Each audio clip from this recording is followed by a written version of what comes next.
The storm Are you arrived at alright? dusk, rolling across the I lake am like a now. living thing. I was so worried. Heavy clouds, the I'm color here. of old bruises, swallowed the last of the daylight.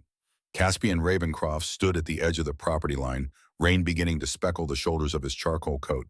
He tilted his head upward, feeling the atmospheric pressure shift. 340 years of existence had taught him to read weather patterns like other men read newspapers. This storm would be violent. Brief, perhaps, but violent. Before him, Thornfield Estate rose against the darkening sky. The mansion was a masterpiece of Gothic Revival architecture. Steep gabled roofs, pointed arch windows, stone walls that had weathered 177 years of seasons. Even in the fading light, Caspian could see the precision of its construction, the symmetry, the mathematical beauty hidden in every angle and proportion. His chest tightened with something he rarely allowed himself to feel. Recognition, longing, grief. He knew this building, not from blueprints or photographs, though he had studied both extensively over the past week. He knew it because he had watched it being built, stone by stone, summer by summer. He had stood in these same woods as a younger vampire, watching Alaric Thornmere sketch designs in charcoal, arguing passionately with a sharp-tongued human woman about the placement of a window or the curve of an archway. Alaric was gone now, dead for over a century. The woman, too. Vivian Winters had outlived Alaric by decades, dying peacefully in 1912 at the age of 87. Caspian had attended her funeral from a distance, hidden among the trees, paying respects to a woman who had been brilliant, stubborn, and utterly irreplaceable. And now her great-great-niece owned Thornfield, a descendant who knew nothing of the vampires who had protected this land for generations. A descendant who was, according to the reports Caspian had received from the Thornmere Coven Council, about to lose everything. Thunder rumbled in the distance.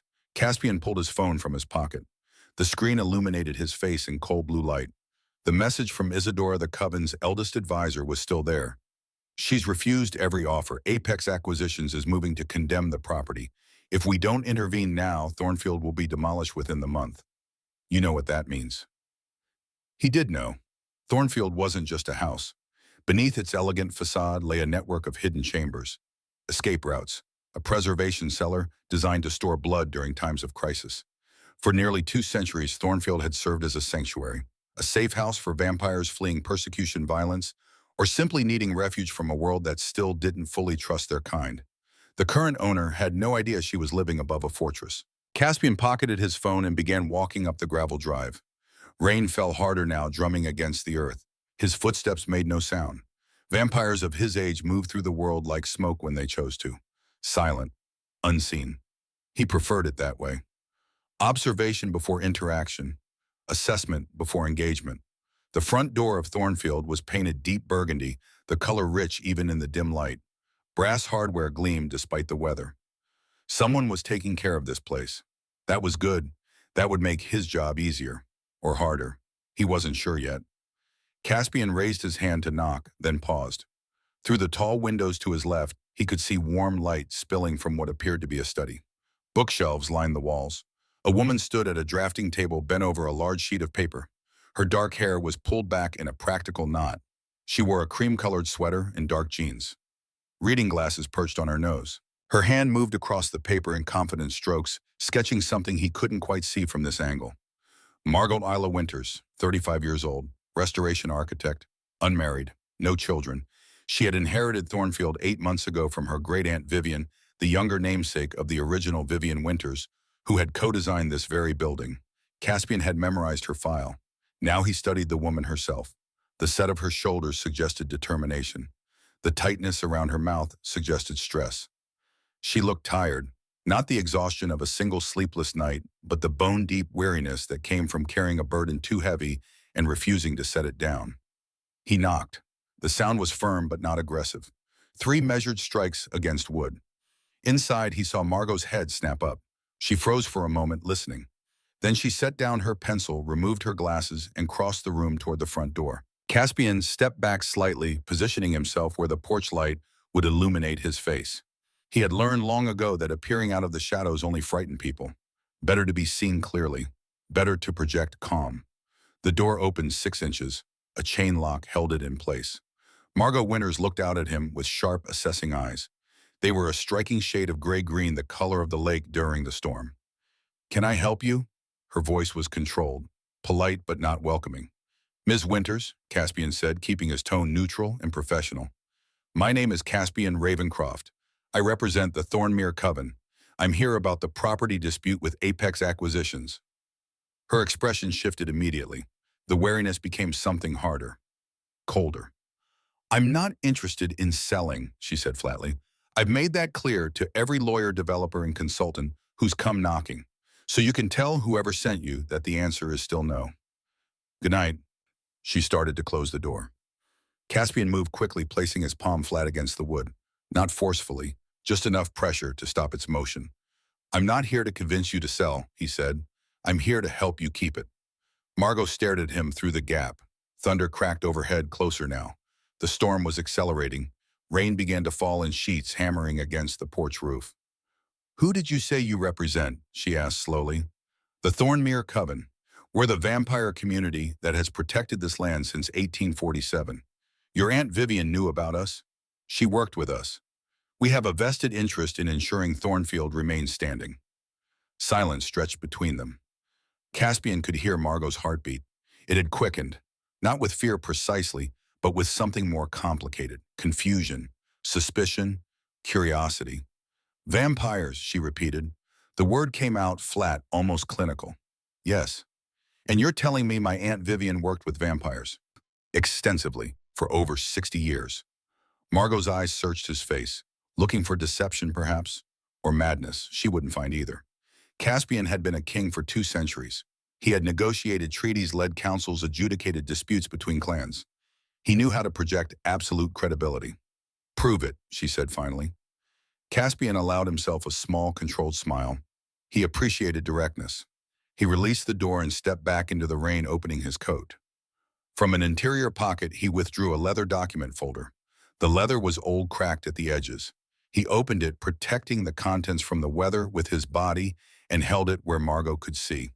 Inside was a photograph, black and white, dated 1951. It showed a much younger-looking Vivian Winters standing in front of Thornfield Estate, flanked by 3 figures. One of them was Caspian himself, looking exactly as he did now. Beside him stood a tall, elegant vampire woman, Isadora. And on Vivian's other side, a distinguished vampire gentleman, Caspian's predecessor as the Thornmere liaison. Margot leaned forward, squinting through the gap in the door. Her breath caught, visible, audible. That's Aunt Vivian, she whispered. Then her gaze shifted to Caspian's face in the photograph and back to his face in the present. Identical. Not similar. Identical. That's you. Yes. This is impossible. It's documented fact, but I understand this is difficult to process.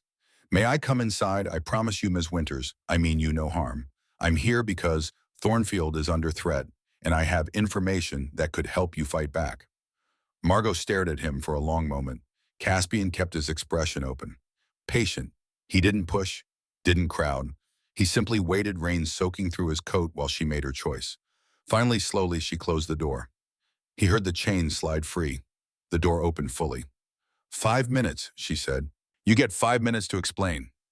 That's all I need. Caspian stepped over the threshold into Thornfield Estate.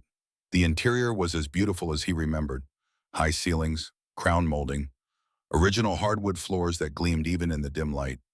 The air smelled of old paper, lemon polish, and something else. Something uniquely Margot. A clean, warm scent like cotton and rain. She led him into the study where he had first seen her.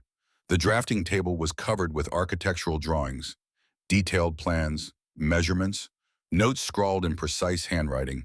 She had been working on restoration schematics. That was good. That showed commitment. Margot crossed her arms, positioning herself near the table with her back to the wall. A defensive stance. Understandable. Talk, she said. Caspian set the leather folder on the edge of the table and clasped his hands behind his back. Professional posture, non-threatening. In 1847, he began. This property was purchased jointly by Alaric Thornmere, a vampire architect, and Vivian Winters, a human structural engineer. They designed and built this estate together over the course of 7 years. It was intended to serve dual purposes: a private residence for Vivian and a sanctuary for the vampire community during times of unrest. Margot's eyes narrowed. A sanctuary, hidden chambers, escape routes, a preservation cellar, all constructed within the framework of a seemingly ordinary Gothic revival manor. It was brilliant work, revolutionary for its time. And my great-great-aunt knew about this. She co-designed it, Caspian corrected gently. Vivian Winters was one of the most talented structural engineers of her generation. She and Alaric collaborated on several projects beyond Thornfield. She was respected, trusted. She kept our secrets, and we protected her legacy. Margot turned slightly, glancing at the architectural drawings on her table, then back at Caspian, processing. Why are you telling me this now? Because Apex Acquisitions isn't interested in developing this land. They're fronting for individuals who want to destroy what's hidden here. If they succeed in condemning Thornfield, they'll demolish it before you have time to appeal. And once the structure is gone, the sanctuary is exposed.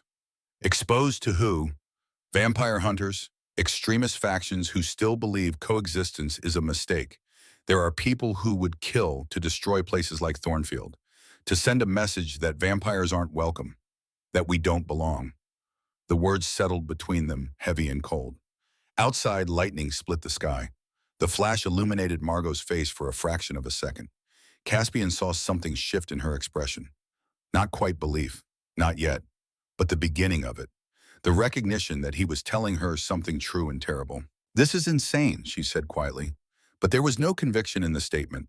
It sounded like something she felt she should say rather than something she actually believed. It is, Caspian agreed, but it's also happening. Dorian Harcourt, the lawyer representing Apex, filed an injunction 3 days ago. He's claiming structural hazards, fire code violations, foundation instability. None of it is true, but if he can get a county inspector to sign off, you'll have 72 hours to vacate before they bring in demolition crews. Margot's jaw tightened. He can't do that. I've had this property assessed twice. It's sound. He can if he manufactures evidence of an imminent threat.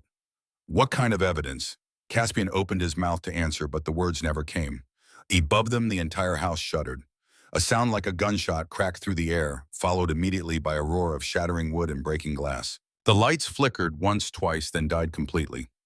Absolute darkness dropped over Thornfield Estate like a shroud. Margot gasped. Caspian's vampire vision adjusted instantly. He could see her in the dark, her face pale, her hand gripping the edge of the table. What was that? She breathed. Lightning strike. Caspian was already moving toward the hallway. His senses expanded, tracking the scent of burning wood. Smoke. Not heavy yet, but building. The attic. Stay here. Like hell I will. This is my house, Bucano. She grabbed a flashlight from a drawer and pushed past him into the hallway. Caspian followed, impressed, despite himself, by her immediate response. No panic, no paralysis, just action. They took the stairs at a run. Margot's flashlight beam bounced wildly across the walls. Caspian didn't need light. He could see the smoke beginning to curl down from the 3rd floor, could smell the sharp, acrid burn of old timber catching fire. The attic access was a narrow door at the end of the 2nd floor hallway. Margot yanked it open. Heat poured down the attic stairs. The smoke was thicker here. Caspian put a hand on her shoulder, stopping her from ascending. Don't, he said firmly. The fire could spread fast. I need to see how bad it is. She shook off his hand and climbed. Stubborn, just like the other Vivian. Caspian followed his mind, already cataloging the layout of the attic, calculating the probable path of the flames, assessing structural risk. At the top of the stairs, the damage became visible. A section of the roof had been torn open. Rain poured through the gap, hissing as it hit the burning wood below. Flames licked along the rafters near the breach. Not a massive fire yet, but growing. The lightning strike had hit one of the chimneys, sending bricks and debris crashing through the roof and igniting the dry, century-old timber. Margot stood frozen at the top of the stairs, her flashlight trained on the flames. Caspian could hear her breathing, fast and shallow. This is bad, she whispered. This is really bad. It's containable, Caspian said. He moved past her, crossing the attic floor with confidence born from years of experience in crisis situations. Do you have a fire extinguisher on this level? In the hallway, there's one by the... Get it, and a blanket. Heavy wool if you have it. Margot didn't waste time asking questions. She turned and ran back down the stairs. Caspian approached the fire, assessing. The flames were confined to the northwest corner. The rain was helping, ironically, slowing the spread. If they acted now, they could stop this before it consumed the entire attic. He heard Margot's footsteps returning. She appeared with a red extinguisher and a thick gray woolen blanket draped over one arm. Stand back, Caspian instructed. He took the extinguisher, pulled the pin, and aimed at the base of the flames. The chemical spray hissed out, coating the burning wood in white foam. The fire resisted at first, then began to retreat, slowly, reluctantly. When the extinguisher sputtered empty, Caspian tossed it aside and grabbed the blanket. He advanced on the remaining embers, using the wool to smother them completely. His movements were efficient, methodical. He had fought fires before, in war zones, in burning buildings. This was small by comparison, but it still required precision. Finally, the last of the flames died. Smoke lingered in the air, thick and choking. Caspian straightened, lowering the singed blanket. His hands were blackened with soot. His coat was ruined, but the fire was out. He turned to find Margot standing at the top of the stairs staring at him. Her face was smudged with ash. Her eyes were wide, not with fear anymore, with something else. Realization, perhaps, or shock. She gestured helplessly at the charred corner. How did you move so fast? Vampire abilities were built for speed and strength, useful in emergencies. He said it simply, matter of fact. No elaboration needed. Margot's flashlight wavered. The beam dropped to the floor. She swayed slightly, and Caspian realized she was trembling. Shock. Delayed adrenaline crash. He crossed to her in 3 long strides and caught her elbow gently. You need to sit, he said, guiding her toward the stairs. I'm fine. You're shaking. I said I'm fine. But her voice broke on the last word. She sank down onto the top step, her legs folding beneath her. Caspian crouched in front of her, giving her space but staying close enough to catch her if she collapsed. Breathe, he said quietly, slowly, in through your nose, out through your mouth. She obeyed, dragging in ragged breaths. After a moment, the trembling began to subside. She pressed her palms against her knees, grounding herself. This was him, wasn't it? She said. It wasn't a question. Harcourt, you said he'd manufacture evidence. This was it. He caused this. Caspian's jaw tightened. I believe so. How? Weather manipulation. There are human mages who can call lightning for a price. It's rare, expensive, but effective. Margot looked up at him. Her eyes were bright with unshed tears. Anger, not sadness. He tried to burn down my house. He could have killed me. Yes. And he'll use this, the fire, the damage. He'll say it proves the building is unsafe. Yes, she laughed, a bitter, broken sound. I can't believe this. I've spent 8 months fighting for this place. 8 months going through Aunt Vivian's things, trying to understand why she left it to me instead of my mother or my sister, trying to figure out what I'm supposed to do with a crumbling mansion I can't afford to maintain. And now vampires and lawyers and lightning strikes. Her voice cracked. She pressed her hands over her face. Caspian remained still. He wanted to reach out, to comfort her, but he didn't know if his touch would be welcome. He was still a stranger. A vampire stranger who had appeared out of a storm with impossible stories. Slowly, carefully, he reached up and began removing his coat. It was soaked through, heavy with rain and smoke. He shook it out once, then draped it over Margot's shoulders. She lowered her hands, looking at the coat in surprise. You're cold, Caspian said. And in shock, the coat will help. What about you? I don't feel cold the way you do. Margot pulled the coat tighter around herself. It was far too large for her. The sleeves hung past her hands. But it was warm. Caspian's residual body heat still clung to the fabric. Thank you, she said softly. They sat in silence for a moment. Rain hammered against what remained of the roof. Somewhere below, a shutter banged in the wind. Thornfield groaned and settled the old structure, absorbing the storm's assault. I need to see the damage in the daylight, Margot said finally. I need to document everything before Harcourt's inspector shows up. Agreed, but first you need to get warm and dry. And we need to talk. About what? About how we're going to fight this. Margot turned her head, studying him. The Thornmere Covenant has protected this property for 177 years. I'm not going to let it fall now, especially not to someone using illegal magical attacks and legal fraud. Why do you care so much? The question was blunt, direct. You said your predecessor worked with my great-great-aunt, but she's been dead for over a century. Why does this still matter to you? Caspian met her gaze. He could have lied, could have given her a political answer, something about coven obligations and historical preservation. But sitting in the smoky darkness of a damaged attic, with this stubborn, exhausted woman who refused to give up on a house that was trying to kill her, he found he didn't want to lie. Because Alaric Thornmere was my mentor, he said quietly. He taught me architecture, design, how to see beauty in structure and strength in symmetry. And he loved your great-great-aunt Vivian. Desperately, But he left her because vampire kings are expected to mate within their kind, and he wasn't strong enough to defy that expectation. He spent 50 years regretting it. He died regretting it. Caspian paused, choosing his next words carefully. This house was his monument to what he couldn't have. Every arch, every window, every hidden passage, he designed it thinking of her. And Vivian maintained it until the day she died. They never stopped loving each other. They just couldn't be together. Margot's expression softened. Something flickered in her eyes. Understanding, perhaps. Or empathy. That's heartbreaking, she whispered. It is, and I won't let someone like Dorian Harcourt destroy what they built. I won't let their legacy burn because a greedy human wants to profit from vampire persecution. Silence fell between them again. But it was different now. Less guarded, more companionable. All right, Margot said finally.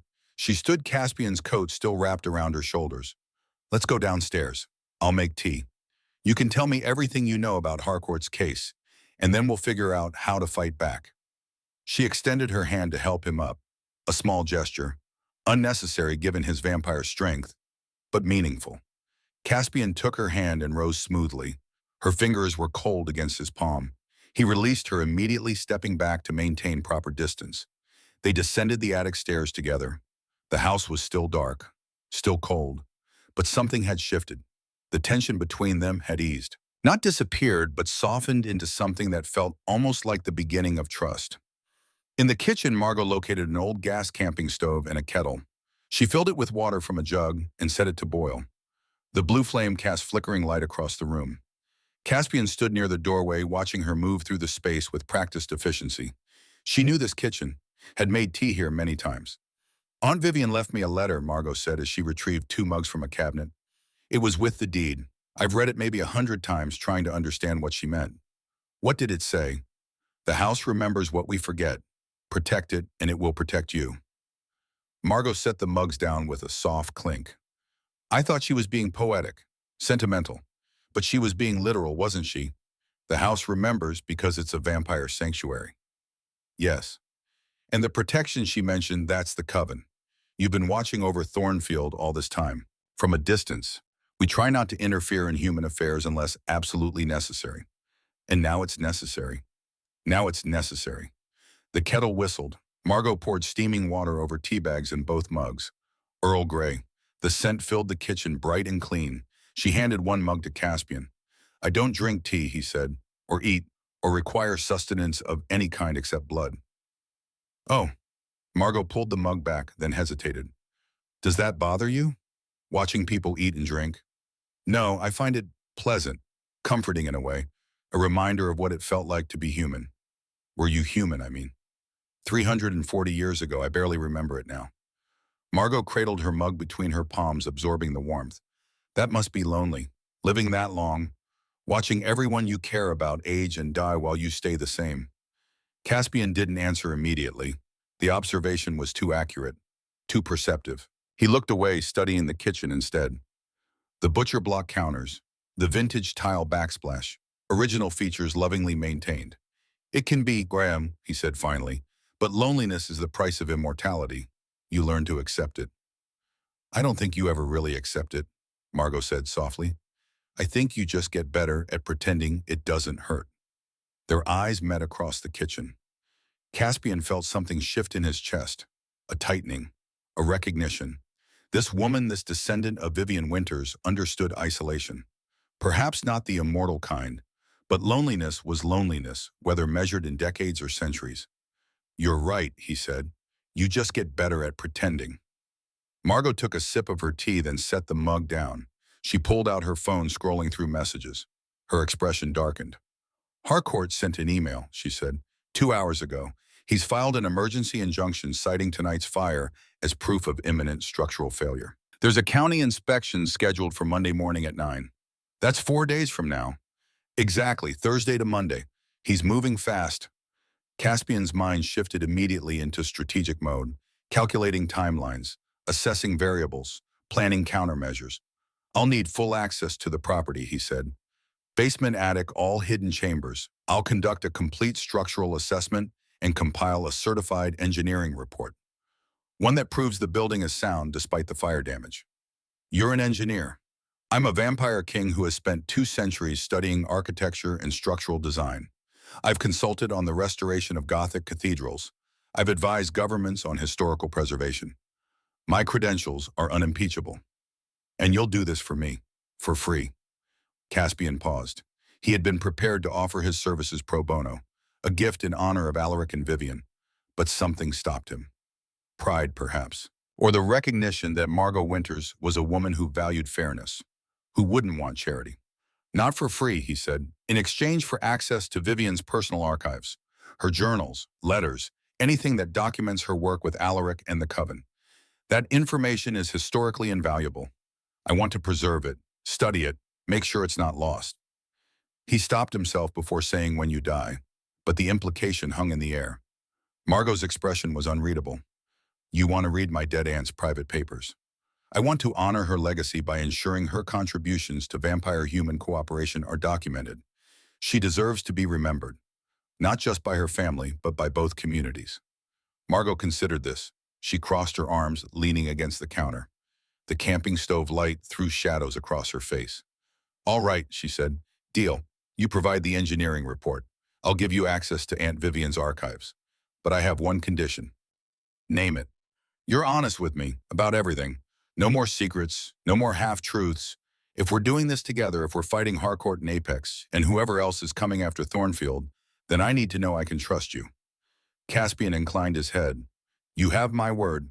I'll be honest with you, Miss Winters, even when the truth is uncomfortable. Margot, she corrected, if you're going to be spending the next few days crawling through my attic and basement, you should probably call me Margot. Margot, he repeated. The name felt strange on his tongue, intimate. Then you should call me Caspian. She smiled. It was a small smile, tired, but genuine. All right, Caspian, when do we start? Now, I need to assess the attic damage before the rain causes additional deterioration. Can you find me tarps, nails, lumber if you have it? There's a workshop in the basement. Tool supplies. I'll show you. They moved through the dark house together, Margot's flashlight beam cutting through the shadows. Caspian followed her down narrow stairs into a stone-walled basement that smelled of earth and age. The workshop was exactly where she said it would be. Well organized, well stocked. Someone had taken care to maintain this space. Aunt Vivian was meticulous, Margot said as if reading his thoughts. She kept everything in perfect order. Tools, documents, even her personal belongings. It's like she knew someone would need to find things after she was gone. She probably did. Vivian was brilliant. She thought decades ahead. Margot handed him a heavy-duty tarp coiled rope and a box of roofing nails. Caspian gathered them efficiently, already planning the repair in his mind. I'll secure the roof breach, he said. It should hold until we can arrange permanent repairs. You should try to rest. It's been a long night. I'm not going to be able to sleep knowing there's a hole in my roof. Then make more tea. Review the injunction documents. Look for any procedural errors or inconsistencies. Lawyers like Harcourt often get sloppy when they're moving fast. Find me ammunition. Margot nodded. Ammunition. I can do that.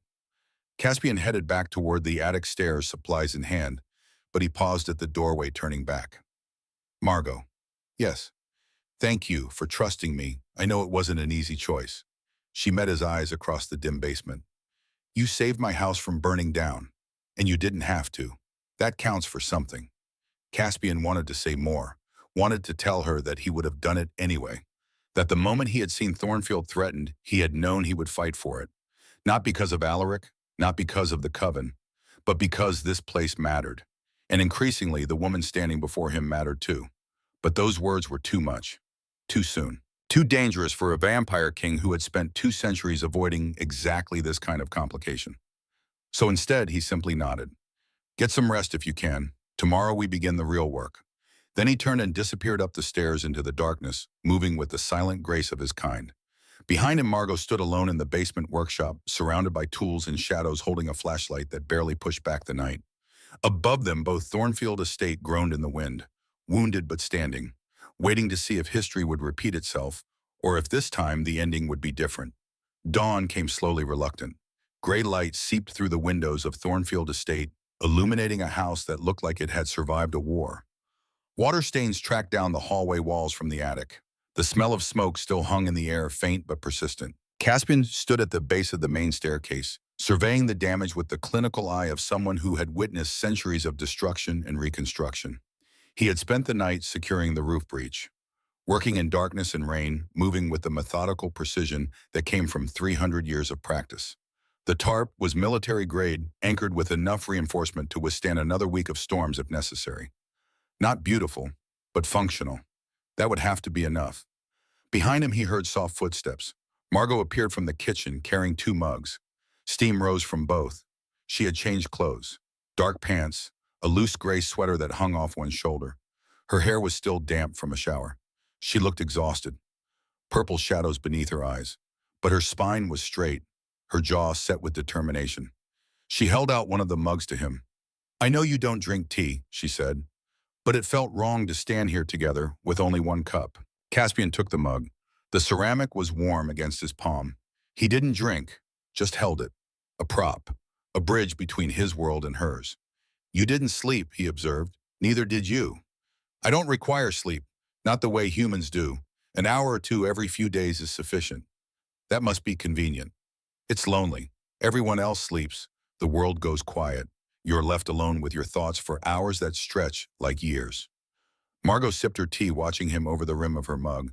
"I'm starting to think immortality isn't the gift people imagine it to be. It's not, but it's what I am, so I make use of it." They stood in silence for a moment. The house settled around them, old wood contracting as the temperature shifted. Pipes ticking, the distant sound of water dripping somewhere on the 3rd floor. "I went through the injunction documents last night," Margot said finally, "looking for procedural errors like you suggested. I found something." Caspian's attention sharpened. "What?" "Harcourt's filing includes a structural assessment report dated yesterday." Yesterday, Caspian. 6 hours before the lightning strike. He claimed the property showed signs of imminent collapse due to fire damage before the fire even happened. "That's fraud. Documented, prosecutable fraud." "That's what I thought, but when I looked closer at the timestamp, I realized it could be argued as a clerical error. A misfiled date. His team could claim they meant to date it today and made a mistake." Caspian's jaw tightened. "He's careful. Sloppy enough to move fast, but careful enough to leave escape routes." "Exactly. So I kept digging, and I found this." Margot pulled out her phone, scrolling to a scanned document. She handed it to Caspian. He studied the screen. It was a property survey map. Recent. Dated 3 weeks ago. The survey showed Thornfield estate outlined in red with notations marking various structural points. But what caught his attention was a symbol in the center of the property. A convergence mark. 3 lines intersecting at a single point. "Do you know what this means?" Margot asked. Caspian's expression went very still. "Where did you get this?" "It was attached to one of Harcourt's subpoena requests, filed with the county, but not included in the public documents he sent me. I only found it because I accessed the court records directly." "This is a ley line map." "I don't know what that means." Caspian zoomed in on the convergence point. It was located directly beneath the library, right where the old blood preservation cellar would be hidden. "Ley lines are channels of natural energy that flow through the earth," he explained. "Where multiple lines intersect, the energy concentration becomes exponentially stronger. Vampires are drawn to these places. We can feel them. They make us stronger, faster, more resilient. And Thornfield sits on one of these intersections. Not just one, 3. This is a nexus point, extraordinarily rare. I knew Alaric chose this location deliberately, but I never realized the convergence was this powerful." Margot set down her mug. "Harcourt isn't trying to condemn my house because it's unsafe. He's trying to get access to what's underneath it." "Yes. What would someone do with that kind of power?" Caspian looked at her. His eyes were dark, troubled. "Sell it, weaponize it, use it to hunt vampires more efficiently. A convergence point like this could power magical wards strong enough to trap entire covens, or it could be used to amplify anti-vampire spells to catastrophic levels." The implications settled over them like a shroud. Margot's face paled. "So this isn't just about my house," she said quietly. "It's about your people, your community. If Harcourt gets this property, he could use it to hurt vampires. He could use it to start a war." Silence stretched between them. Heavy, absolute. "Then we stop him," Margot said. Her voice was steady despite the fear flickering in her eyes. "We find proof of what he's planning and we expose it. The proof would be hidden. Harcourt isn't foolish enough to document his true intentions. Then we find something else, something that links him to the people who want this power. Money trails, communications. There has to be evidence somewhere. Caspian studied her. This human woman who had inherited a house she didn't understand and a burden she hadn't asked for. She should be terrified, should be running. Instead, she was standing in her damaged hallway, strategizing like a general preparing for battle. "Why are you doing this?" he asked. The question came out softer than intended. "You could walk away, sell to Harcourt, take the money and leave. You don't owe the vampire community anything." Margot met his gaze without flinching. "Aunt Vivian spent 60 years protecting this place. She trusted me with it. And maybe I didn't understand why until now. But I understand enough to know that letting Harcourt win would be betraying everything she worked for. I won't do that." She paused, then added quietly, "And I don't think you're monsters. You saved my house last night. You could have let it burn and used the destruction to force a different outcome. But you didn't. That tells me something about who you are." Caspian wanted to tell her she was wrong, that he wasn't honorable or good, that he had done terrible things over 3 centuries, that he was a king who had ordered executions, waged wars, made choices that haunted him in the dark hours before dawn. But standing in the morning light with this woman who looked at him like he was someone worth trusting, the words wouldn't come. "We should search the house," he said instead. Vivian kept records. If she knew about the convergence point, she would have documented it. And if she documented it, she might have information we can use. Where would she keep something like that? Somewhere hidden. Somewhere only someone who knew the house intimately would think to look. They began in the library. It was a large room on the first floor, lined floor to ceiling with dark wood shelves. Books packed every available space. First editions, leather-bound volumes, modern paperbacks mixed with ancient texts. The collection of someone who loved knowledge for its own sake. Margot ran her fingers along the spines, reading titles. Aunt Vivian was an obsessive collector. She never threw away a book. Said you never knew when you'd need obscure information about medieval architecture or Victorian plumbing. Caspian moved along the opposite wall, his hands tracing the wood paneling, looking for irregularities, hidden seams. Alaric had been a master of concealment. If he had built secrets into this house, they would be elegant, invisible to casual observation. "Here," he said suddenly. Margot crossed to him. Caspian's fingers rested on a section of paneling between 2 bookcases. To the untrained eye, it looked identical to every other panel in the room. But up close, if you knew what to look for, you could see the faint outline of a seam. "How did you spot that?" Margot asked. "The wood grain doesn't match. It's close, nearly perfect, but not quite. Alaric would have used a different timber for the hidden panel, something that wouldn't warp over time and reveal the gap." "Can you open it?" Caspian pressed his palm flat against the panel and pushed. Nothing happened. He tried sliding it sideways. Still nothing. Then he noticed a small carved detail in the wainscoting below. A rose, decorative or so it appeared. But when he pressed it, he heard a soft click. The panel swung inward on silent hinges. Behind it was a narrow passage. Brick walls, a steep staircase descending into darkness. Margot pulled out her flashlight and clicked it on. The beam cut through the black, illuminating stone steps worn smooth by time. "I had no idea this was here," she breathed. "That was the point. Come on." Caspian descended first, moving with confident familiarity through tight spaces. Margot followed, one hand on the wall to steady herself. The air grew cooler as they went down. Damp. The smell of earth and stone. At the bottom of the stairs, they found themselves in a small chamber, maybe 10 feet square. The walls were lined with built-in shelves. And on those shelves, carefully preserved in sealed containers and archival boxes, was a treasure trove of documents. Margot swept her flashlight across the space, her breath catching. Oh my God. Journals. Dozens of them. Leather-bound and labeled by year. Letters tied with ribbon. Rolled architectural drawings. Photographs in protective sleeves. An entire hidden archive documenting the life and work of Vivian Winters.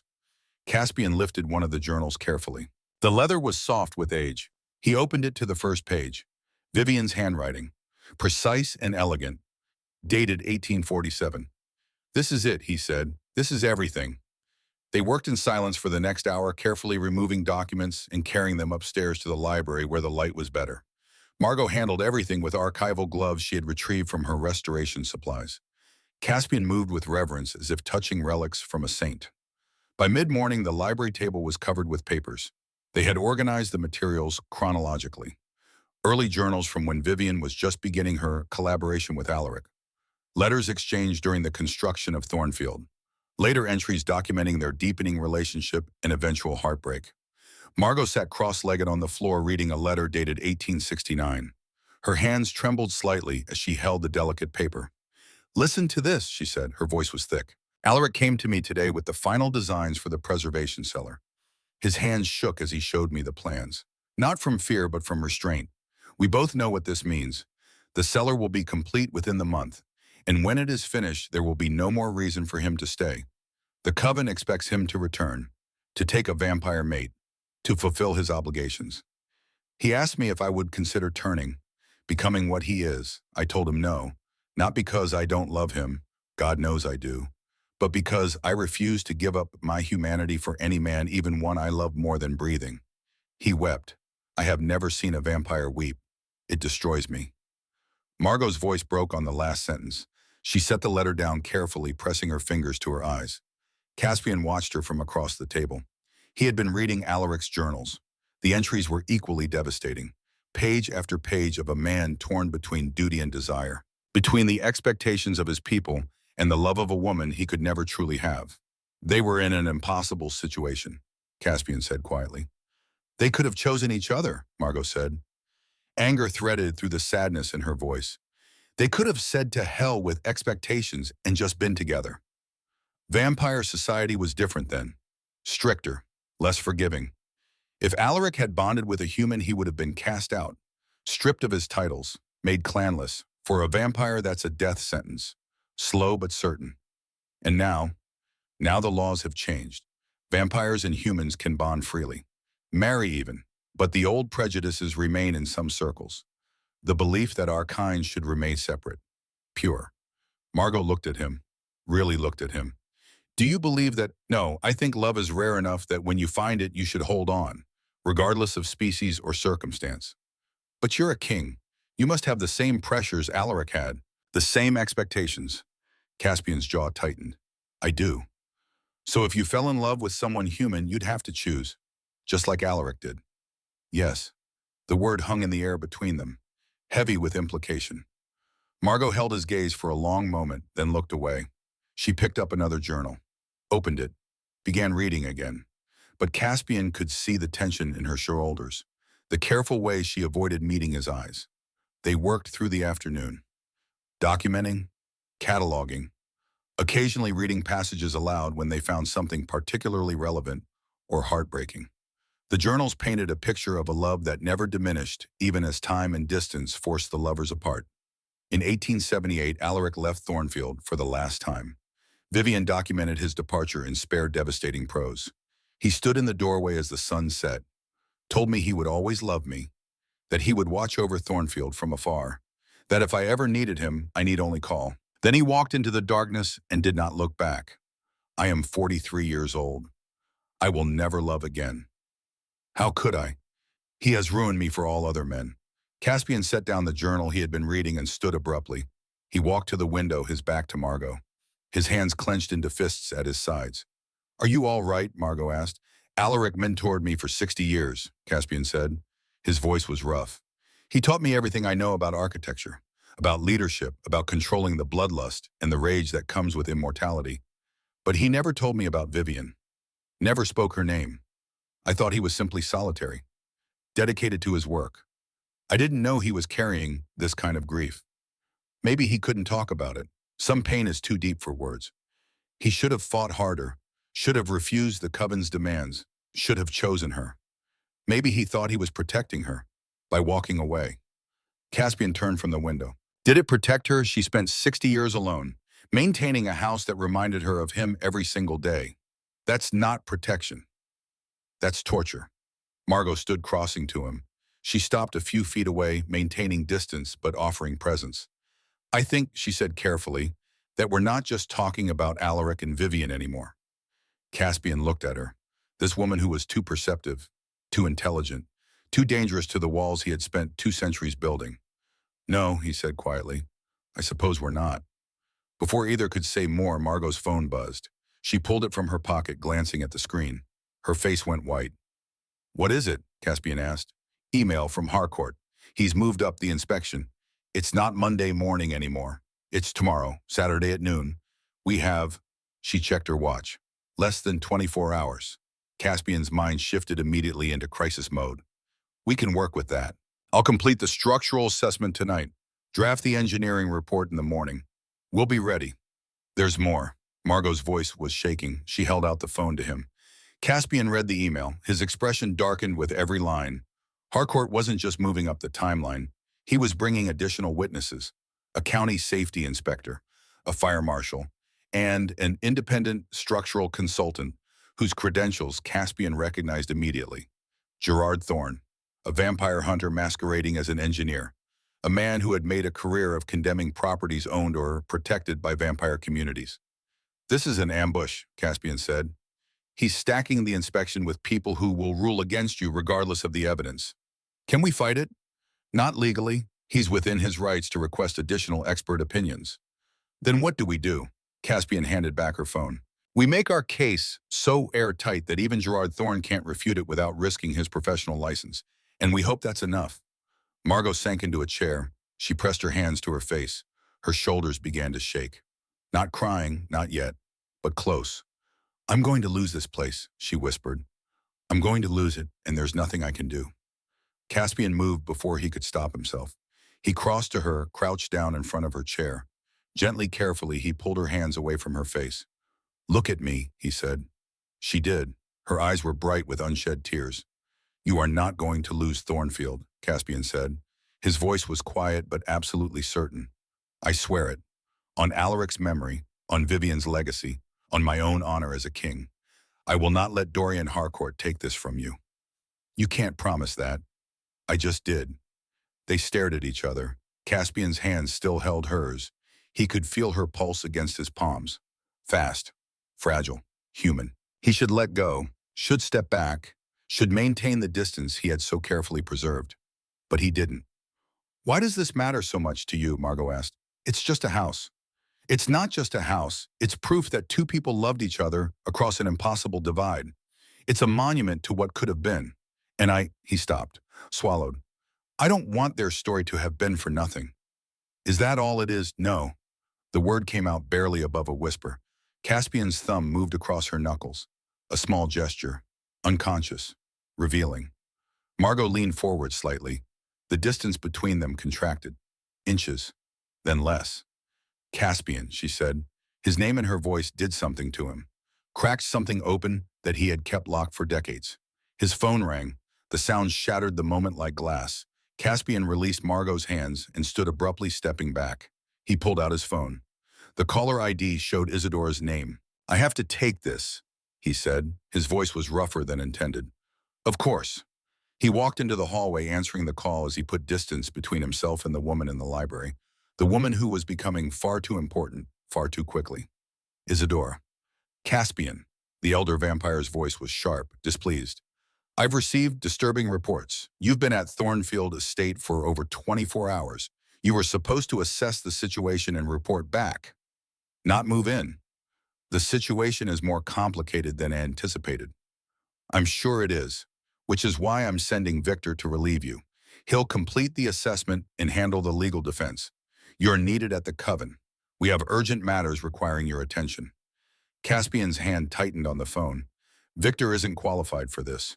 The inspection involves vampire hunters and convergence point energy. This requires my expertise.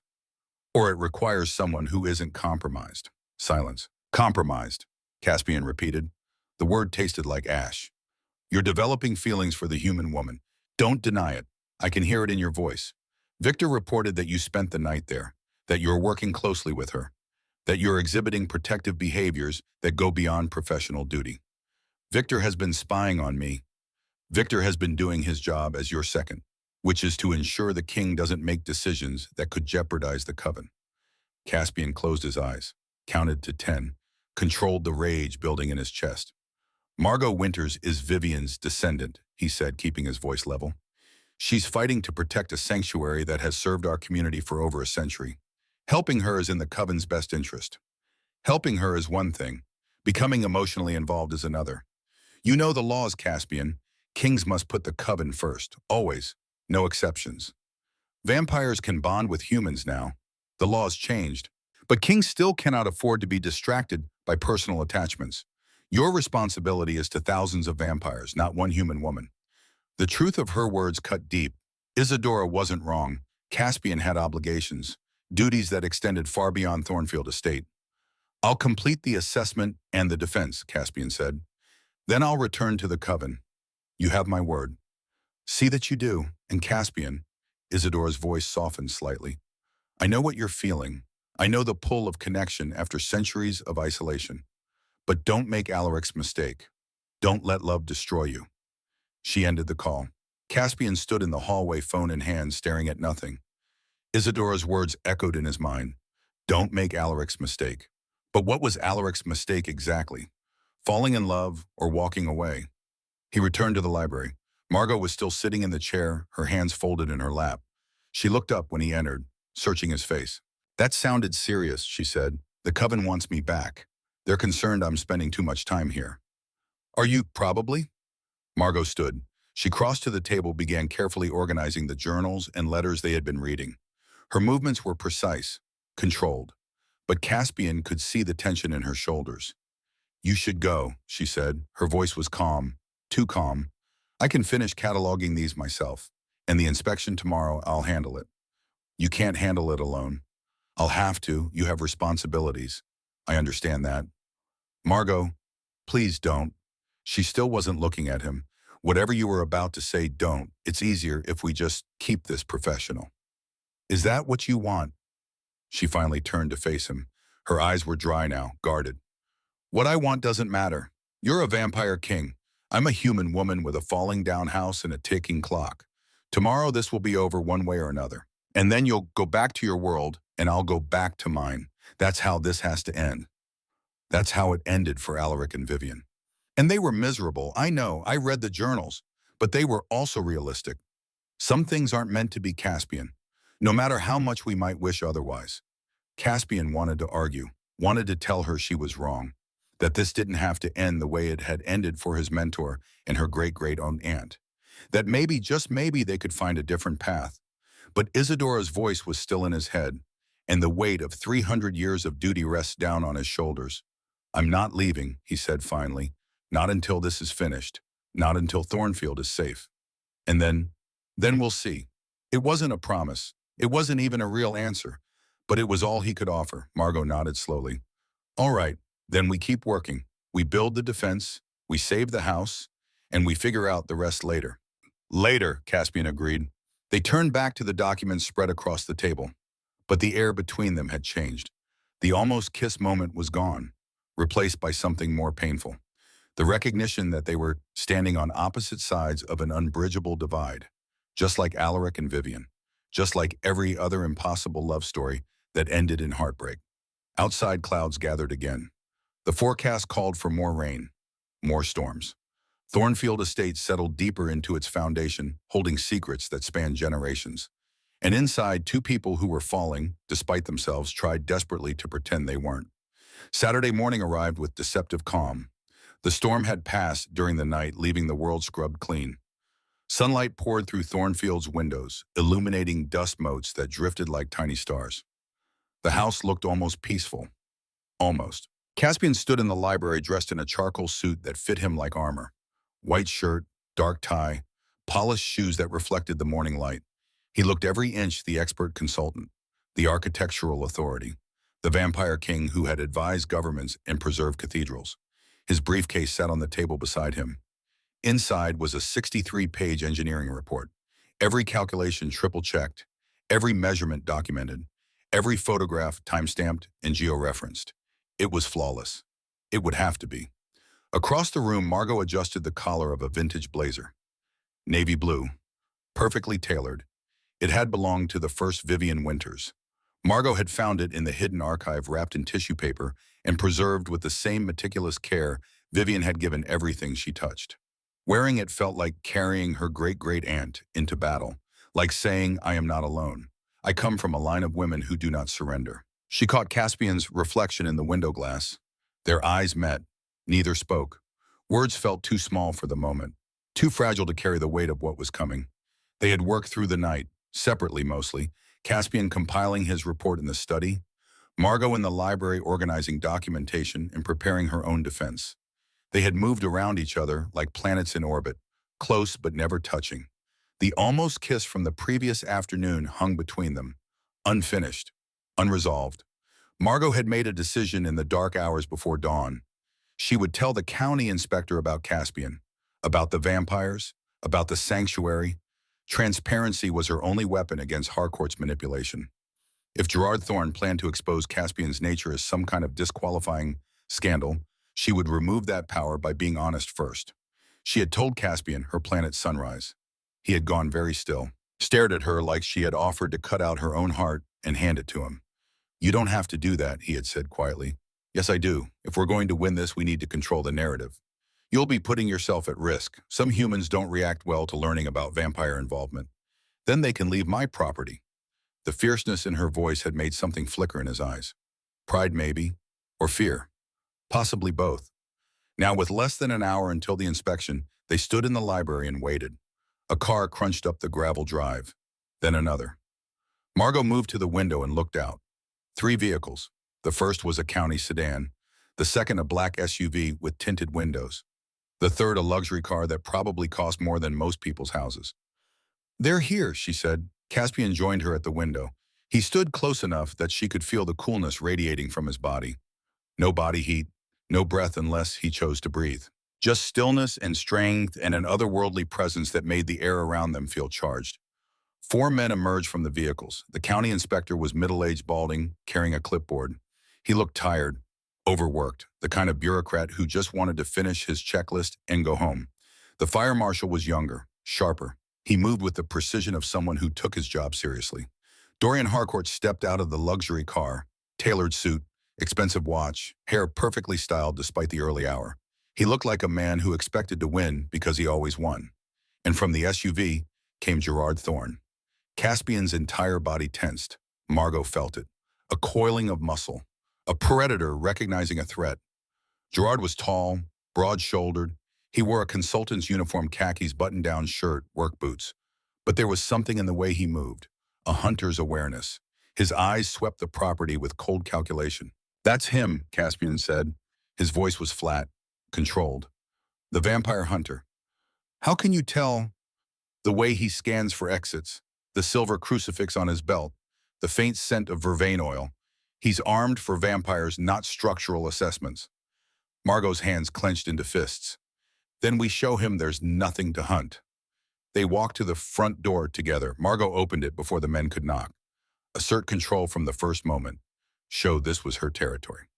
"Gentlemen," she said. Her voice was steady, professional. "Thank you for coming. Please come inside." The county inspector nodded politely. The fire marshal offered a brief smile. Dorian Harcourt's expression was smug, victorious. Gerard Thorne's eyes went immediately to Caspian, and Margot saw recognition flicker across his face. They knew each other.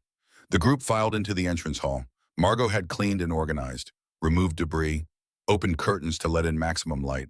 The house looked wounded but dignified. A building that had survived worse and would survive this.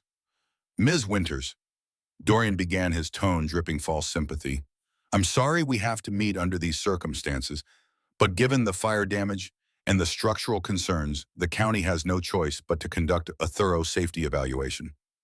"I understand completely," Margot replied, "which is why I've hired an independent structural consultant to provide his own assessment. Mr. Ravencroft, would you introduce yourself?" Caspian stepped forward. He didn't offer his hand, didn't smile, just met each man's gaze with absolute confidence. "Caspian Ravencroft. I specialize in Gothic revival architecture and historical preservation. I've consulted on the restoration of Notre Dame de Paris, Westminster Abbey, and the Hungarian Parliament building. My credentials are available for review." The county inspector looked impressed. The fire marshal nodded thoughtfully. Gerard Thorne's jaw tightened. "Mr. Ravencroft," Gerard said slowly, "I've heard of your work. Very thorough, very detailed. I believe in precision, Mr. Thorne, and accuracy." The 2 men stared at each other. Margot could feel the tension crackling between them. Old enemies meeting on neutral ground. Before we begin, Margot said, drawing attention back to herself, I need to disclose something in the interest of full transparency. Dorian's eyes narrowed. Disclose what? Mr. Ravencroft is a vampire. He's also the king of the Thornmere Coven, which has protected this property since its construction in 1847. I've hired him because his expertise is unparalleled. His species doesn't change the validity of his engineering analysis. Silence crashed over the entrance hall. The county inspector blinked, looked at Caspian, looked back at Margot. You're serious. Completely. And you're admitting this because transparency matters more than prejudice. And because if Mr. Thorne was planning to expose Mr. Ravencroft's nature as some kind of scandal, I've just removed that weapon from his arsenal. Gerard's face flushed red. Dorian Harcourt's smug expression cracked. The fire marshal surprisingly laughed. Well, that's a first. All right, Ms. Winters, I appreciate the honesty. For the record, I don't care if your consultant is a vampire, a werewolf, or Bigfoot. If his engineering analysis is sound, it's sound. The county inspector nodded slowly. Agreed. Let's proceed with the assessment. Dorian stepped forward, his composure returning. With all due respect, the presence of vampire interest complicates matters. There could be bias, manipulation. Are you suggesting my engineering calculations are falsified? Caspian's voice was silk over steel. Because that's a serious accusation that could result in legal action for defamation. I'm suggesting that vampires have a vested interest in preserving this property that goes beyond structural integrity. You're correct, Caspian said. We do. This building is historically significant to our community, but that doesn't change the physics of load-bearing walls or the mathematics of stress distribution. Numbers don't lie, Mr. Harcourt, even when inconvenient. Margot stepped between them. Gentlemen, we're wasting time. Let's conduct the inspection. You'll have access to every room, every document, every measurement. We have nothing to hide. The next 2 hours were grueling. The group moved through Thornfield room by room. Caspian presented his findings with clinical precision, showed photographs of the foundation, pointed out the intact support beams, explained how the attic fire had been contained to a single section and posed no risk to structural integrity. The county inspector took notes, asked intelligent questions, seemed genuinely interested in the architectural details. The fire marshal examined the attic damage personally, climbed it up to inspect Caspian's temporary repairs, came down nodding. The tarp installation is professional grade, and the fire damage is isolated. No spread to adjacent structures. Minimal risk. Gerard Thorne tried repeatedly to find flaws, questioned measurements, demanded to see original blueprints, suggested hidden damage that Caspian was concealing. Each time Caspian responded with calm, documented evidence. He had anticipated every objection, prepared for every challenge. They were in the library when Gerard made his final play. I'd like to see the basement, he said, the foundation.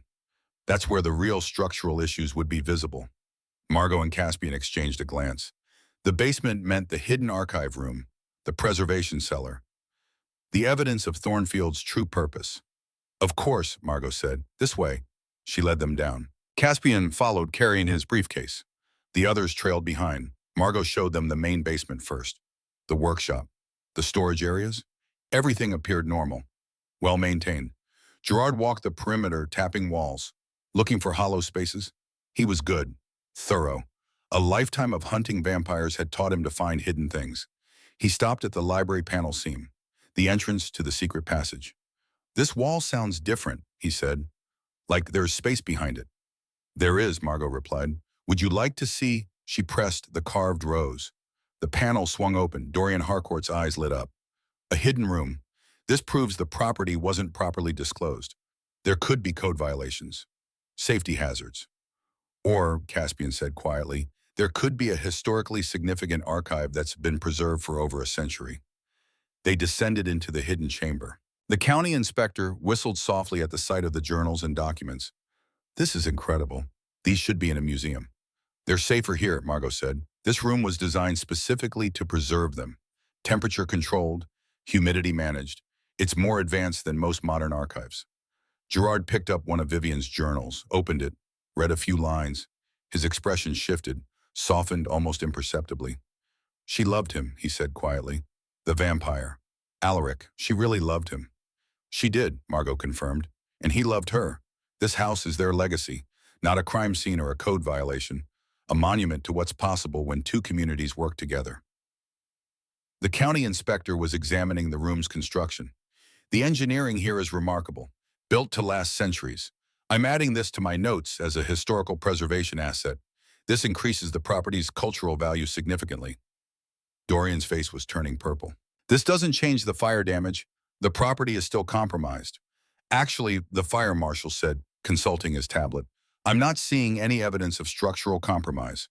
The damage is cosmetic, repairable. Ms. Winters, you'll need to file for a repair permit and have the work completed within 90 days, but I see no reason for condemnation. I agree, the county inspector added. Based on Mr. Ravencroft's report and our independent assessment, this property meets all safety codes. The injunction should be dismissed. Dorian Harcourt went very still. The victory he had been certain of was slipping away. Gerard Thorne set down the journal he had been holding. He looked at Caspian. Your analysis is accurate. I've checked your calculations. I can't refute them without compromising my own professional integrity. It was as close to an admission of defeat as they would get from a vampire hunter. They returned to the first floor. The inspector and fire marshal prepared their reports. Dorian Harcourt made one last desperate attempt. Even if the structure is sound, there's still the matter of how the fire started. Lightning doesn't strike randomly. There could be magical interference. Margot pulled out her phone, displayed a document she had found in her late-night research. You mean like hiring a weather mage to call lightning to a specific location? Because I have a receipt here, dated 3 days ago, signed by Dorian Harcourt. Payment for atmospheric consultation services to a company that's a known front for weather manipulation. The entrance hall went silent. That's arson, the fire marshal said slowly. Premeditated and documented. It's also fraud, Caspian added. Filing an injunction based on damage you caused yourself is criminal conspiracy. Dorian's face drained of color. That receipt is fabricated. The county records office has the original, Margot said. I filed a copy there this morning, along with a formal complaint. The county inspector pulled out his phone, made a call, spoke quietly for a moment, then ended the call and looked at Dorian with cold professionalism. Mr. Harcourt, I'm required to inform you that the county prosecutor is opening an investigation. You should contact your attorney. Dorian Harcourt stared at them all, his carefully constructed scheme collapsing in real time. Without another word, he turned and walked out. The sound of his car, starting and speeding away, echoed through the open door. Gerard Thorne lingered for a moment. He looked at the house, at Margot, at Caspian. I've spent 30 years hunting vampires, he said quietly, convinced they were all monsters. But this place, what was built here, maybe I was wrong about some things. Maybe you were, Caspian replied. Thank you for your honesty today. Gerard nodded once. Then he too left. The inspector and fire marshal finished their paperwork, filed their reports, shook Margot's hand and departed with promises that the injunction would be officially dismissed by Monday morning. And then Margot and Caspian were alone. Thornfield settled around them. The crisis was over. The house was saved. Everything they had fought for in the past 3 days had been achieved. Margot sank into a chair. The adrenaline that had carried her through the inspection drained away all at once. She started to shake. Not from fear, from relief so overwhelming it felt like physical pain. Caspian crossed to her, knelt down in front of her chair, took her hands in his. You did it, he said.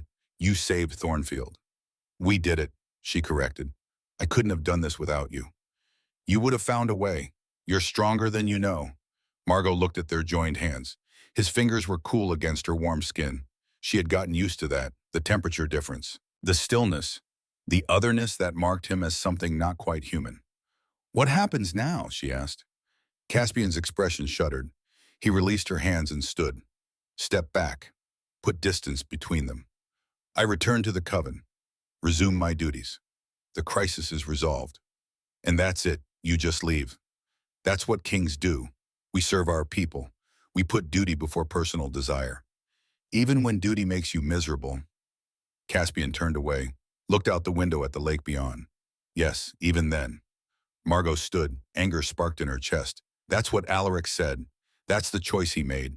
And he spent 50 years regretting it. I know. Then why are you doing the same thing? Because I'm responsible for thousands of vampires. Because the coven needs a leader who is focused and present. Because I can't abandon my obligations for what? For me, Caspian's shoulders tensed. He didn't turn around. Yes, I'm not asking you to abandon anything. I'm asking you to stay, to find a balance between your duty and your life. Vampires don't have lives. We have existence, duty, responsibility. That's not living. That's surviving. There's a difference at the shadow. Caspian finally turned. His eyes were dark, pained. What do you want from me, Margot? What exactly are you asking for? I'm asking you to choose differently than Alaric did. I'm asking you to fight for what you want instead of walking away from it. And what do I want? Margot crossed to him, stood close enough to feel the coolness radiating from his body, close enough to see the conflict warring in his expression. You want this, she said quietly. Whatever this is between us. You feel it just as much as I do. Feeling something doesn't make it possible. Why not? Because I'm a king, because... His phone rang, the sound cut through the moment like a blade. Caspian pulled out his phone, looked at the screen. His expression went completely blank. It's Isadora, he said. The Coven Council is convening an emergency session. They're demanding my immediate return.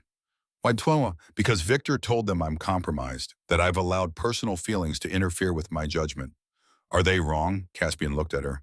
No, they're not wrong. He answered the call, stepped into the hallway. Margot could hear his voice, low and controlled, arguing, defending, ultimately agreeing to something. When he returned, his face was set like stone. I have to go, he said. Tonight, there's a formal hearing. The council wants to review my conduct. What will happen? They'll question my loyalty, my commitment to the Coven, my fitness to lead. Because you helped me. Because I've become emotionally involved with a human. Because I'm exhibiting the same patterns Alaric did before he left the Coven. Because they're afraid I'll make the same choice. Will you? Caspian didn't answer. He crossed to where he had left his briefcase, began packing his documents. His movements were mechanical, distant. Margot watched him, this vampire king who had fought for her house, who had worked beside her through storms and fires and legal battles, who had looked at her like she was something precious, something worth protecting, who was now preparing to walk away. Don't go, she said. Caspian stopped, his hands stilled on the briefcase latches. I have to. No, you choose to. There's a difference. Margot, I know what the journals said. I know Alaric left because the Coven demanded it, because the old laws forbade vampire-human bonds. But you said those laws changed. You said vampires can bond with humans now. The laws changed, but the expectations for kings didn't. Why not? Because kings need to be objective, impartial. We can't afford emotional attachments that compromise our judgment. That's fear talking, not logic. Caspian turned to face her. It's not fear, it's reality. I'm responsible for an entire community. Thousands of lives depend on my decisions. If I'm distracted, if I'm torn between my duty and my... He stopped, swallowed hard. I can't be both. You're already both, Margot said. You saved this house because it mattered to your community and because it mattered to me. Those things aren't separate. They're the same. You don't understand vampire politics. The council won't accept a king with divided loyalties. Then maybe the council is wrong. Caspian stared at her. I can't just rebel against centuries of tradition.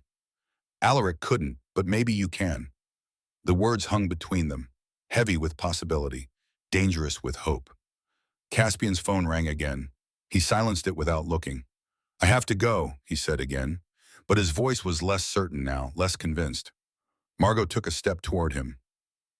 Then another. She reached up and placed her palm against his chest, over where his heart would beat if he were human. Then go, she said softly. Go to your council. Face your hearing. Do what you think is right. But know this, Caspian Ravencroft. I'm not going anywhere. Thornfield isn't going anywhere. And if you walk away from this, from us, you'll spend the next 300 years regretting it, just like Alaric did. Caspian's hand came up, covered hers, pressed it harder against his chest. I don't want to hurt you. Then don't leave. It's not that simple. Yes, it is. You're making it complicated because you're afraid. I'm not afraid about that. You're terrified of making the wrong choice, of letting people down, of wanting something for yourself instead of sacrificing everything for duty. But Caspian, listen to me. You can't pour from an empty cup. If you spend 300 years serving everyone else and denying yourself every moment of happiness, You won't be a good king. You'll just be a ghost, going through the motions. Existing but not living. Her words struck something deep. Caspian's eyes closed, his jaw clenched. I don't know how to do both, he whispered. Then learn. With me. We'll figure it out together. The council won't accept it. Then change their minds. I could lose everything. My crown, my position, my people. Or you could gain something you've never had. A partnership. A life. Someone who sees you as more than just a king. Caspian opened his eyes, looked at her with an expression so raw, so vulnerable, it made her chest ache. I'm 340 years old, he said. I've fought wars, built empires, led thousands, but I've never been more terrified than I am right now. Good, Margot said. That means it matters. He pulled her against him, not gently, with the desperation of a man who had denied himself for far too long. His arms wrapped around her, held her like she was the only solid thing in a world that had gone unstable. I don't know what I'm doing, he said into her hair. Neither do I. We'll figure it out. They stood like that for a long moment. Two people from different worlds, different lifespans, different everything, finding connection in the impossible space between. Finally, reluctantly, Caspian pulled back. I have to go to the council, he said. I have to face this. But Margot, I need you to know, whatever happens tonight, whatever they demand, I'm not walking away. Not this time. Not from you. Promise. I promise. He leaned down, pressed his forehead against hers. They breathed together, her warm exhales, his unnecessary but comforting ones. I'll come back, he said, no matter what it costs. Then he was gone, moving with vampire speed, out the door, into his car, driving away before she could say anything else. Margot stood alone in Thornfield estate, the house that had been saved, the sanctuary that had endured. And for the first time in 3 days, she let herself cry. Not from sadness, from hope, from fear, from the overwhelming realization that she had fallen in love with a vampire king who was about to risk everything for her. Thornfield estate gleamed in the afternoon sun. The roof had been fully repaired, the attic restored, the fire damage erased as if it had never happened. But the changes went deeper than cosmetic repairs. A brass plaque hung beside the front door. It read, Thornfield Cultural Center, a partnership between human and vampire communities, established 2026. Inside the house hummed with activity. The library had been converted into a research center. Scholars, human and vampire, both worked side by side studying the archives. Vivian's journals had been carefully digitized. Alaric's architectural drawings displayed in climate-controlled cases. The hidden basement chamber now housed rotating exhibits on vampire-human cooperation throughout history. And in the grand parlor, a reception was taking place. Margot moved through the crowd greeting guests. She wore a simple dress, elegant but comfortable. Her hair was pulled back. She looked happy, settled, like someone who had found exactly where she belonged. Caspian stood near the window talking with Isadora. The elder vampire looked severe as always, but there was something in her expression. Not quite approval, but acceptance perhaps. The council hearing 9 months ago had been brutal. Caspian had stood before the assembled elders and done something no vampire king had done in 500 years. He had refused to choose between duty and love. Instead, he had proposed a new model, a king who served the coven not from isolation but from connection, who understood both vampire and human worlds because he existed in both. It had been Margot who found the precedent, buried in Vivian's final journal entry, a clause the first Vivian had negotiated with the coven in 1910. An amendment to vampire law that had been passed but never implemented, never even remembered. It stated that vampire kings could bond with humans if the human agreed to serve as a cultural liaison, a bridge between communities. The law had been Vivian's final gift, written in the hope that someday some other vampire and human might have the chance she and Alaric never did. When Margot had presented it to the council, there had been shock, argument, resistance, but there had also been precedent. Legal precedent that couldn't be ignored. The vote had been close, but in the end the council had agreed. Caspian could remain king, and Margot could stand beside him. Now 9 months later they were proving it could work. Caspian excused himself from Isadora and crossed to Margot. He placed a hand on her lower back, a small gesture, possessive but gentle. How are you holding up? He asked quietly. Good, tired, but good. The turnout is impressive. It is. I think Vivian would be proud. I know she would. They stood together watching humans and vampires mingle, talking, laughing, learning from each other. It was exactly what Thornfield had been designed for. A sanctuary, a meeting place, a symbol of what was possible. Later, after the reception ended and the guests departed, Margot and Caspian stood on the back porch. The lake stretched before them dark and still.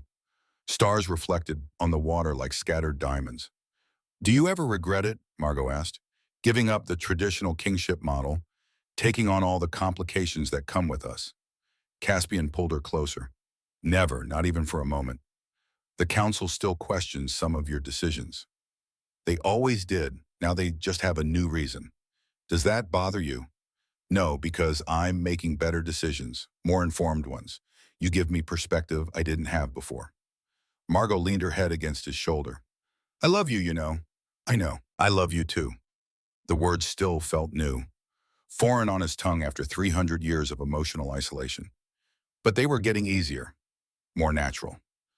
"Vivian wrote something in her last journal," Margot said. "I found it yesterday while cataloging. She said, 'I spent my life loving a man I couldn't have, but I don't regret it. Because love, even impossible love, is better than the emptiness of never having loved at all. I hope someday someone braver than us will find a way.'" Caspian was quiet for a long moment. "We found a way." "We did, thanks to her. Thanks to you. You're the one who fought for this, who refused to accept that we had to repeat their mistakes." Margot turned in his arms, looked up at him. "Kiss me." "I thought you'd never ask." He leaned down, captured her mouth with his. The kiss was slow, deep, full of everything they had fought for, everything they had nearly lost, everything they had finally claimed. When they parted, Margot smiled. "I need to tell you something." "What?" "The university called. They want to create a fellowship program, students studying vampire-human relations, using Thornfield as the base." "That's incredible." "There's more. They want you to teach a seminar, Gothic architecture and historical preservation." Caspian blinked. "Me teach? You're the foremost expert in the field, and you're surprisingly good at explaining complex concepts to humans who have no idea what they're talking about. I should know." He laughed, actually laughed. The sound was rare, precious. "All right, I'll do it, on one condition." "What?" "You co-teach with me, the engineering perspective to balance my architectural focus." "Deal." They shook hands solemnly, then dissolved into laughter. The formality ridiculous given everything they were to each other. A cool breeze came off the lake. Margot shivered slightly. Immediately, Caspian shrugged out of his coat and draped it over her shoulders. The same gesture he had made the first night, the night that had started everything. Margot pulled the coat tighter. Some things never change. Some things shouldn't. They turned back toward the house. Thornfield stood before them, lights glowing in the windows. The building looked alive, purposeful. No longer just a monument to what could have been. Now it was proof of what was possible. "Come on," Margot said. "Let's go home." "Home," Caspian repeated, testing the word. "I like the sound of that." They walked inside together, two people who had found each other against impossible odds, who had chosen love over duty, connection over isolation, a shared future over a lonely past. Behind them, the lake reflected the stars. The night settled over Thornfield Estate, and somewhere in whatever place the dead went to rest, Alaric and Vivian smiled. Their story had ended in heartbreak. But this story, the one being written by their descendants and the vampire who had learned from their mistakes, was just beginning. And it would be beautiful.